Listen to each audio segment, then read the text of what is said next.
Hey there, it's Huang Tron with Hand Therapy Secrets. I wanted to come on and talk to you today after doing one of the manual therapy workshops in New Jersey. So I had a really great question when I was there from a COTA. So here's what she asked me. She's like, as a COTA, how do I progress my patients? And especially with the skills that she was learning, she's like, how do I, as the COTA, progress my patients. So today's podcast and video, I'm going to talk all around that, and I want to share essentially my perspective. So I know that there's a educational differential, right? So as a COTA, I can't remember. I think it's an AA degree, and then your scope of practice, quite honestly, is very similar to an OT. I think the only thing you cannot do, you can't do evaluations. You cannot do progress notes by yourself, but in some states, you are allowed to do progress notes, right? And then the the OT just essentially signs off on that. You're allowed to do discharges, right? Um, so you're allowed to write that up, and then the OT signs off on it. And I believe certain things are state dependent, and I'm not the quote unquote expert on the legal aspects and all that good stuff. From a treatment perspective, I know something about something when it comes to that. And where I would, where I encouraged this therapist was, I asked the question, why are you waiting for permission to be told what to do? Right? Why are you waiting for permission? Um, and the concept of that behind that is like, why are you waiting to be told that you're allowed to do something? I think as a COTA, you need to understand your scope and what you're allowed to do, and then just do it. Right? So I believe that as COTAs play a really big instrumental part in supporting OTs in the hand therapy realm. Now, yes, you are not allowed to sit for the CHT exam, and that's okay, because that's just the rules that they created, right? Because COTAs cannot formally do evaluations on their own. Just because you cannot do formal evaluations on your own doesn't necessarily mean that you don't know how to observe and how to do certain clinical tests as you learn them. For example, if someone comes to you and they have lateral epicondylitis, how do you know? The therapist who does the evaluation is supposed to confirm or deny that. But as you are working with your patient, right, based off of the framework or based off of the plan of care that the therapist has created, you as the assistant need to observe how they're doing their exercises. Are they getting better or not getting better? And if they're not getting better and they're getting better, how to advance and progress them or regress them. And I believe that requires you as the assistant to fortify your skills, right? To know what to do, how to do clinical testing, how to observe and see, okay, what are some of the movement patterns I'm seeing? What are the compensatory movements? You have to know how to, what I say is prescribe the exercises, right? So yes, to a certain extent, the OTs are writing out this plan of care, but you as the assistant, you dictate and you can compel that process, that treatment process, right? And then it's working together with the team of the OT. So if the OT does the evaluation, you're doing majority of the treatment. You as an OT assistant need to know what to look for, so you can feed back to the OT and say, I'm seeing this, I'm not seeing progress, I suspect X, Y, and Z problem. So for example, let's talk about lateral epicondylitis. The lateral epicondylitis area has muscles, but it also has a main nerve, which is the radial nerve, right? So what if you're doing all this stuff and they're not getting better? Well, part of your job is to go back and tell the OT, and the OT's job and your job together is to rule in and rule out, well, is it just a lateral epicondylitis? Is it just a muscle tendon issue? Or could there be components of a radial nerve type of issue? So you together work as a team to come up with a plan that gives the patient the best possible results. And I think as a COTA, I would encourage you not to wait for permission to speak up, and actually do speak up, and you can guide where the plan of care is going. You might not technically be the person writing it, but you can certainly in your documentation note that you are observing, improvements, or you're not observing improvements, and that you are, working together with the OT to do whatever to how do you call reevaluate the patient, or to adjust the plan of care accordingly, right?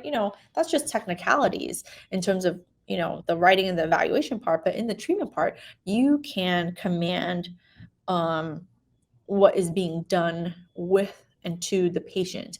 I mean, that's the whole point of taking classes, right? That's the whole point of going to a workshop and learning your skills.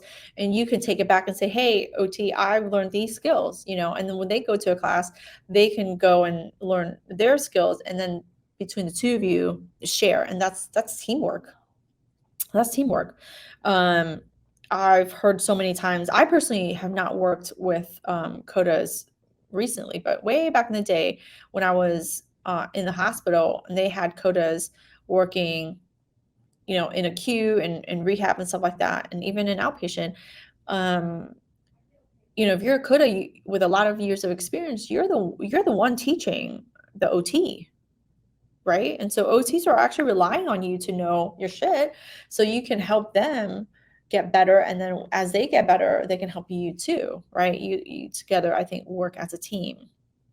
And then I think if you're a new COTA and you go into an environment where the OT is there, they can help you kind of, enhance your skills, improve your skills, especially in hand therapy, right?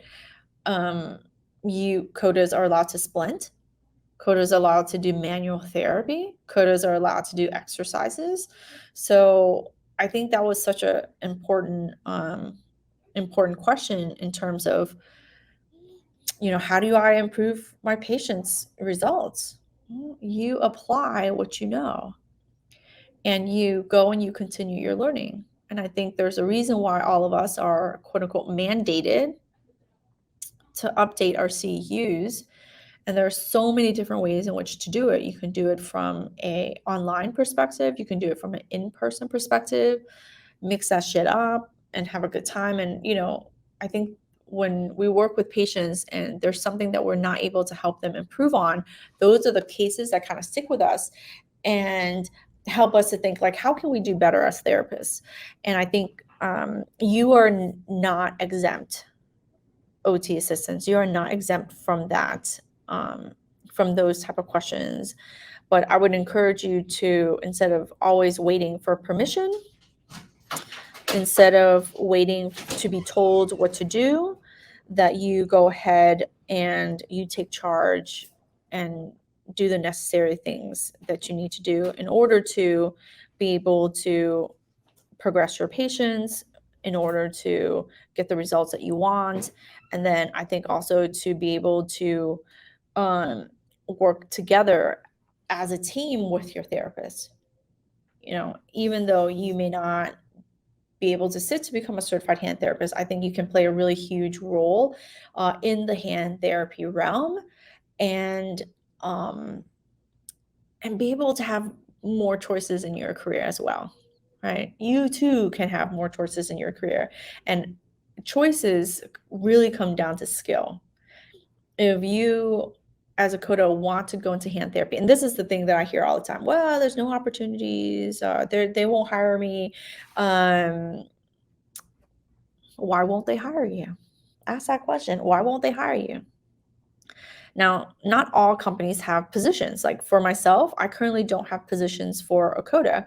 I hope that one day as I grow my clinic, that I desire that to be true. Like I would like to bring a COTA in. But I also want to bring a COTA in that knows what she or he is doing. I want to bring a COTA in that has taken classes before, has making those efforts, not just online stuff. Like you say you want to learn hands-on, you want to learn, skills, like certain things, take a class. I look at that. I look at those things. I look at it from an OT perspective. I look at it from a COTA perspective. It would be the same for me. If you're coming into a clinic and you're interviewing, you're like, I got no skills. I didn't do nothing to learn nothing. I'm not taking no classes. Well, who do you think is going to hire you? Right? I'm being really honest here. Right? Who's going to hire you? So part of it is it's not like people are, don't wait to get the job to then do the thing. Oh, when I get the job, then I'm going to take the classes and learn. But majority of the time, employers are looking for someone who's put that effort in, right? And you almost have to do it back to back. Like you're taking the class, you're learning some of the skills, and then you're already, sending your resume out, trying again, and going to the interview and saying, these are, I just took this class, these are the skills that I have. This is what I would be able to do for your patients. This is the way I would be able to work with your team and your therapist and your staff, and looking for that opportunity to grow and enhance my skills. Doesn't that sound better than I don't know anything and I'm waiting for you to teach me? Like I'm going somewhere where I want them to teach me and hold my hand and pay me at the same time. Like it just sounds ludicrous, right? Just sounds like, where are those opportunities? Like it's probably none or very, very few. People, I'm always looking, like in my company, I'm always looking to mentor and to provide coaching and training to my team. But I need to see that they are willing to do it. And past actions speak louder than any words that people say to me. So, if you're a COTA, you want to get into hands and you want to progress your patients, then I think that that's the key thing, that the concept there is don't wait for, don't ask for permission, just take the necessary action, right, to get yourself better. And then you can have more choices. You can apply for those roles. You can be that team member that you want someone to be for you. All right, so I hope that helps. I thought that was such a, really good question. I've gotten that question before, but I wanted to definitely talk about it because it was really fresh in my mind after the manual therapy course. So yeah, so if you need my help, my name is Huang Tran with Hand Therapy Secrets.